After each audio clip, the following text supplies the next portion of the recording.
3, इसका आज हम कर रहे हैं question number 3। Obtain all other zeros of this polynomial। एक गिवन polynomial है, सवाल कहता है obtain all other zeros if two of its zeros are root 5/3 and minus root 5/3। दो zeros आपको गिवन है, आपको बाकी zeros को फाइंड करना है। बच्चों हमारा जो कोऑर्डिनेट गिवन कोऑर्डिनेटिक पॉलिनोमियल है वो है 3x raised to power 4 plus 6x cube minus 2x square minus 10x minus 5। Highest इस पॉलिनोमियल की डिग्री कितनी है? हाईएस्ट डिग्री मानी जाती है। इसका मतलब है अगर इसकी डिग्री 4 है, इस पॉलिनोमियल के 4 जीरोस होंगे। यस सर, समझ कर रहा है? Yes sir. जो हाईएस्ट डिग्री है इतने ही उस पॉलिनोमियल के जीरोस होते हैं। उसमें से दो आपको जीरोस देकर है, इसका मतलब है दो जीरोस का हमें फाइंड करना है। बात आई समझे? मैं अपना सॉल्यूशन जो है वो स्टार्ट करता हूं। मैं लिखूंगा since two zeros of given polynomial और क्या क्या है बच्चों? under root 5/3 and minus under root 5/3। These are the two given zeros of the given polynomial। लेकिन मुझे सवाल कहता है find the other zeros. Total अगर इसकी डिग्री कितनी है 4 है, तो इसका मतलब इसके कितने जीरोस होंगे? 4। जितनी पॉलिनोमियल की डिग्री होती है इतने ही इसके जीरोस होते हैं। इसका मतलब है दो गिवन है, दो हमें निकालने पड़ेंगे। देखो मैं इसको कैसे निकालता हूं। अगर इसके जीरोस 2 है, इसका मतलब ये किसके वैल्यूज है? x, क्योंकि पॉलिनोमियल किसमें है? x में। क्योंकि अगर ये दो जीरोस है, इसका मतलब ये x के वैल्यूज है। इसका मतलब है therefore x is equal to under root 5/3 and x is equal to minus under root 5 divided by 3। Clear हो गया? क्योंकि दो जीरोस अगर है, इसका मतलब ये किसका सॉल्यूशन है? x का। ये x का वैल्यू है, तो इसका मतलब है x का एक वैल्यू है under root 5 divided by 3 और दूसरा है minus under root 5 divided by 3। वहीं से मैं अपना सॉल्यूशन स्टार्ट करता हूं। आप देखिए मैं करूंगा काम, x को मैं वहीं रखूंगा, ये चला जाएगा इस साइड में, लेफ्ट हैंड साइड में। कौन? ये अंडर रूट, ये माइनस हो जाएगा, minus under root 5 divide by 3 and plus x इधर आ जाएगा, ये इधर, तो ये बनेगा plus under root 5 divide by 3। इस साइड में अगर कुछ नहीं बचा तो 0, इसको भी हम 0 डाल सकते हैं। तो इसका मतलब ये फैक्टर्स इसके आ गए, ये दो जो है ये इसके फैक्टर्स आ गए। अब मैं इन्हीं फैक्टर्स को मल्टीप्लाई करूंगा, क्योंकि फैक्टर और फैक्टर को अगर मल्टीप्लाई करेंगे वो फिर से फैक्टर होता है। जैसे मैं आपको एग्जांपल दूंगा, 10 जो है, 10 का फैक्टर जो है कौन है? 2 भी है, 5 भी है। देखो 2 है ना, मैं इसको करता हूं 2 से डिवाइड, 2 5 is 10। इसका मतलब है 2 is the factor of 10। अब मैं इस 10 को करता हूं 5 से भी डिवाइड, 5 और 2 are, तो इसका मतलब है ये दोनों इसके फैक्टर। अब फैक्टर और फैक्टर को मल्टीप्लाई करो, 2 और 5, 2 5 are 10। 10 जो है वो 10 का फैक्टर है, 10 1s are 10। तो इसका मतलब है अगर फैक्टर और फैक्टर को मल्टीप्लाई करेंगे वो फिर से फैक्टर ही होता है। तो है वो समझ? ये दो जो मुझे है इस गिवन पॉलिनोमियल के फैक्टर्स होंगे। अब अगर मैं फैक्टर्स को मल्टीप्लाई करूंगा वो अगेन फैक्टर होगा इसका। तो रे फिर अब मैं इन दो फैक्टर्स को मल्टीप्लाई करूंगा। एक फैक्टर है x minus under root 5 divide by 3 है, और दूसरा मैं मल्टीप्लाई, बीच में मैंने इनटू डाला है ना, ब्रैकेट का मतलब होता है इनटू। दूसरा फैक्टर है x plus under root 5 divide by 3, वही है ना, इज इक्वल टू दोनों जो है वो 0 के बराबर है। ठीक है, अब यहां पे ये फार्मूला बन गया। अगर आप ऑब्जर्व करोगे a minus b into a plus b, यहां पे भी x है, यहां पे भी x है, यहां पे भी अंडर रूट 5 डिवाइड बाय 3, यहां पे अंडर रूट 5 डिवाइड बाय 3। इसको मैं मानता हूं a, इसको मैं मानता हूं b, तो ये फार्मूला हो गई a plus b into a minus b। वो किसके बराबर होता है? मैंने आपने एक दिन आपको सिखाया है, वो होता है बराबर a square minus b square. देखिए ना, ये होता है a plus b into a minus b। वो किसके बराबर होता है? a क्या हो गया? a स्क्वायर माइनस ab, ठीक है ना, प्लस ab माइनस b क्या हो गया? b square plus ab minus ab खत्म, वहां पे रह गया a square minus b square. तो इसका मतलब है a minus b into a plus b किसके बराबर होता है? a square minus b square. वो बराबर होता है a square minus b square. समझाइए वहां? तो इसका मतलब है अब मैं काम करता हूं, इसके बदले में लिखता हूं a स्क्वायर हो गया x का स्क्वायर माइनस b स्क्वायर के बदले में लिखूंगा अंडर रूट 5 डिवाइड बाय 3 का होल स्क्वायर। ठीक है, इज इक्वल टू 0। समझाइए वहां? इसके बराबर होता है ना। चलो, लेकिन यहां पे रीजन लिखूंगा, मैं लिखूंगा since a plus b into a minus b वो बराबर होता है a square minus b square. यहाँ पे मैं रीजन लिखूंगा, मैंने इसके बदले ये क्यों लिखा, व्हाई, क्योंकि a minus b into a plus b बराबर होता है a square minus b square. समझ आई बात? अब इसको थोड़ा सॉल्व करेंगे। सॉल्व कैसे करेंगे? x स्क्वायर ऐसे ही माइनस स्क्वायर और रूट खत्म, वहां पे क्या बचा 5 divide by 3, sorry 5 divide by 3 is equal to 0। Clear check आसान? एक सेकंड कौन है? तो अब मैं इसको थोड़ा सा सॉल्व करूंगा। 3x स्क्वायर क्या हो गया? 3x स्क्वायर क्रॉस मल्टीप्लिकेशन में कर रहा हूं। 5 1 जार -5 डिवाइड बाय 3 1 जार 3 इज इक्वल टू 0। यहां पे एक और क्रॉस मल्टीप्लिकेशन, इसके नीचे अगर पूछे तो 1 है, इसको मैं 1 से मल्टीप्लाई करूंगा तो 3x square -5 is equal to 3 0 ये मुझे आ गया फैक्टर।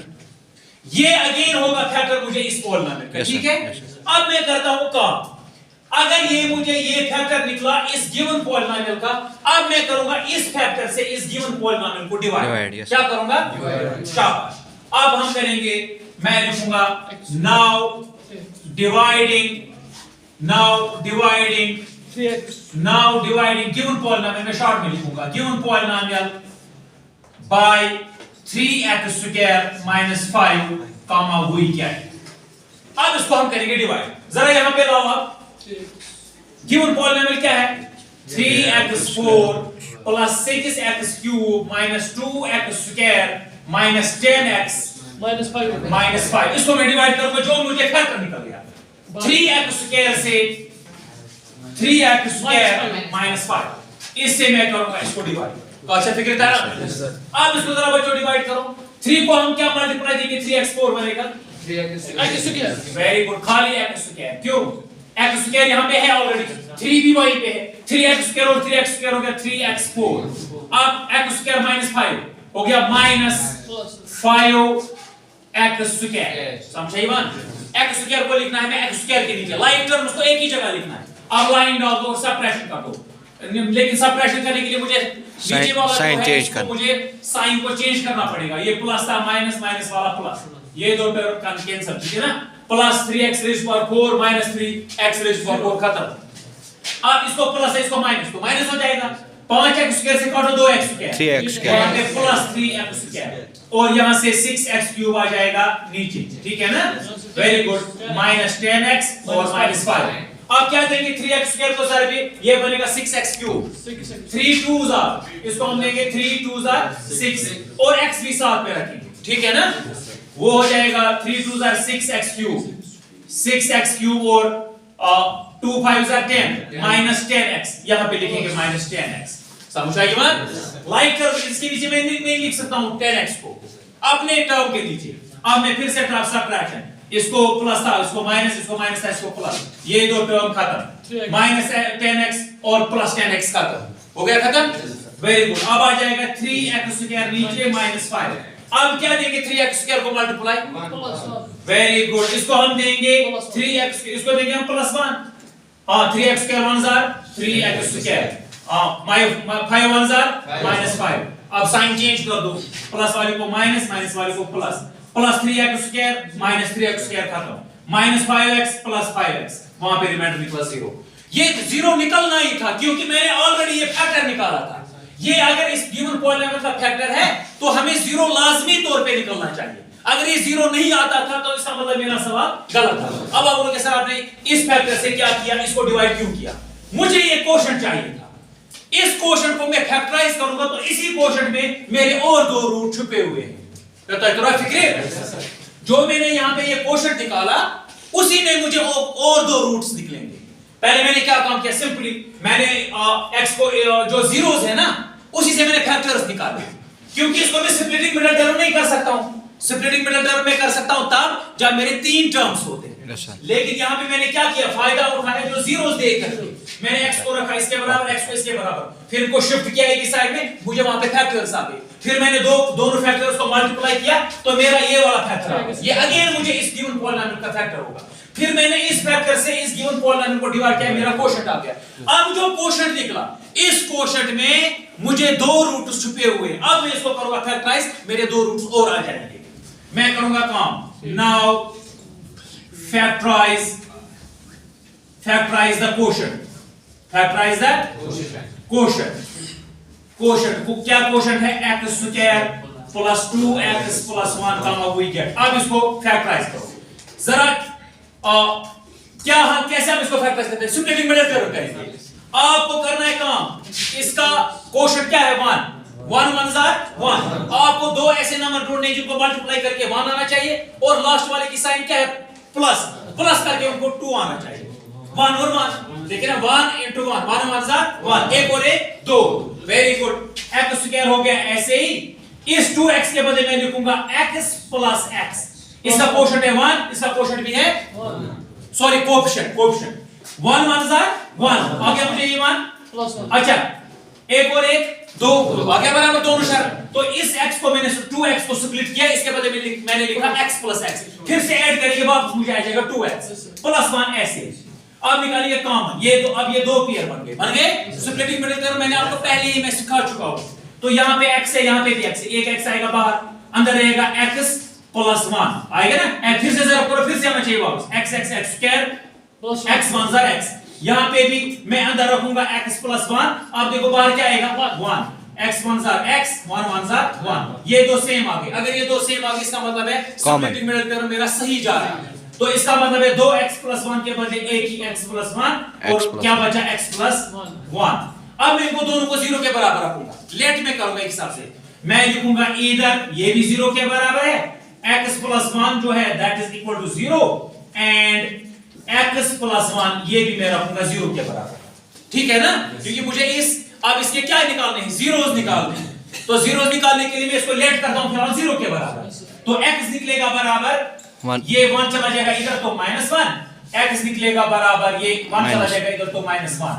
Therefore other two